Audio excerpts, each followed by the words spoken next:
Video, I'm just going to summarize how I went about doing the Gilded Rose coding kata. I have got a video with where I actually did the whole thing, but it was 50 minutes long, and who wants to sit through that? So this is really just a tour after I'd completed it. I did attempt it twice. This is the second attempt I'll start off looking through. So when you come into this project, a lot of these objects are all here. This updaters package is what I added, but this Gilded Rose is here. This is my new one, but this is the old code where it went through the items and it tried to figure out, different types of items and apply the different rules. And the goal is actually to add a new type of item and it behaves in a different way to all of the other ones.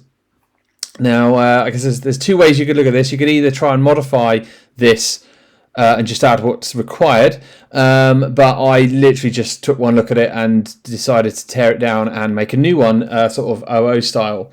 The reason for that is you've got a lot of repeating constants. There's a lot like, how does aged brie behave? Well, something to do with it up here, but actually it turns out that's a not there, which means this code has some of the aged brie behavior in it, but there's also aged brie behavior down here. Okay, similarly, the backstage passes, some of its behavior is here, some of it's up here. It's just all over the place. So what I decided to do was make an interface called item updater, and it has one function called update item. You give it the item and it is responsible for updating that single item with whichever way is appropriate, updating the sell-in, if we look at the item, updating the sell-in and updating the quality as appropriate for the particular type of item. But this is an interface, so we'll come back to the behavior here in a second, but this just defines what the interface needs to be. And by default, so here's the default implementation of that interface.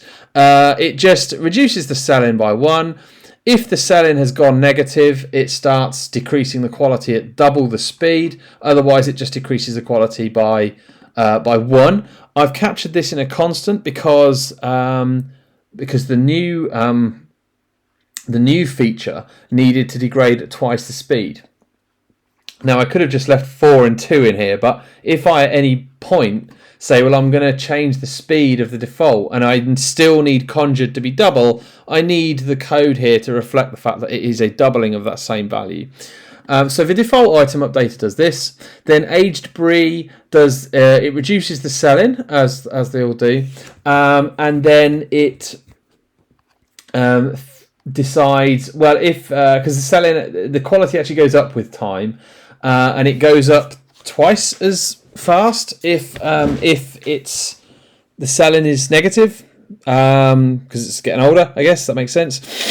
And then at this point, I'm going to call attention to the clipping of quality, which strikes me should have actually appeared in. Oh no, here as well. No, so quality can only be up 50. It's not allowed to be higher than that. So I've provided a function on the interface that will, if you give it an item, it will just ensure that the quality is clipped accordingly.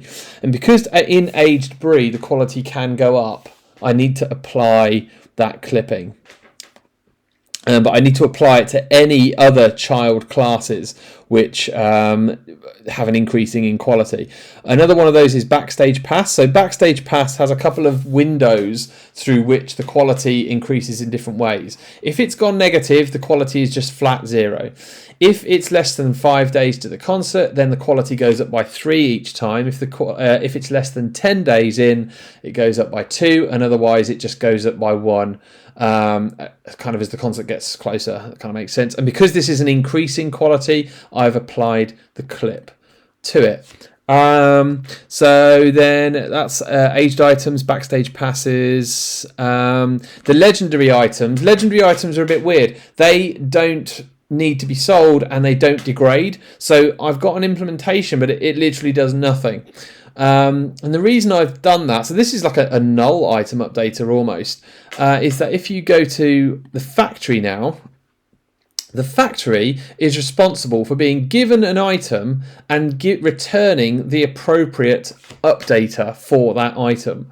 And so here it is making the decision. If it's aged brie, it needs the aged brie item updater. If it's sulfurous, it returns the legendary item updater. So if we add other like legendary items, we can start to make this condition a bit more interesting. So if it starts with backstage passes, it returns that. So it just returns the appropriate updater. And then if you want to know how aged brie behaves, you've only got to look there. It's just there's no other items taken care of there. It's fairly easy to understand. So if I go to my implementation, instead of all these nested ifs now, all you got to do is stream through the items. I mean, you could use a traditional loop here, but I just sort of don't. For each one, retrieve the appropriate updater, retrieve the appropriate implementation of that interface, and then use that updater to update the item. And then that's it. So that's what that function does. Now, when I had done that and all of these, the tests passed. So I'd basically made a like-for-like replacement. And then it's a case of adding the new functionality. And all I had to do to add the new functionality was define a new type of updater called conjured item updater.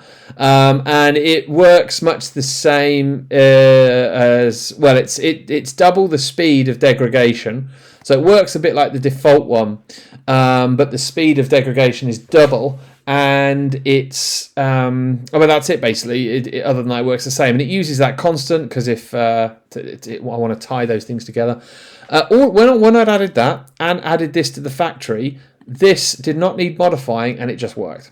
So if I just run all the tests, which I thought was a reasonably good indictment of the architecture. Like I've added a new type of item.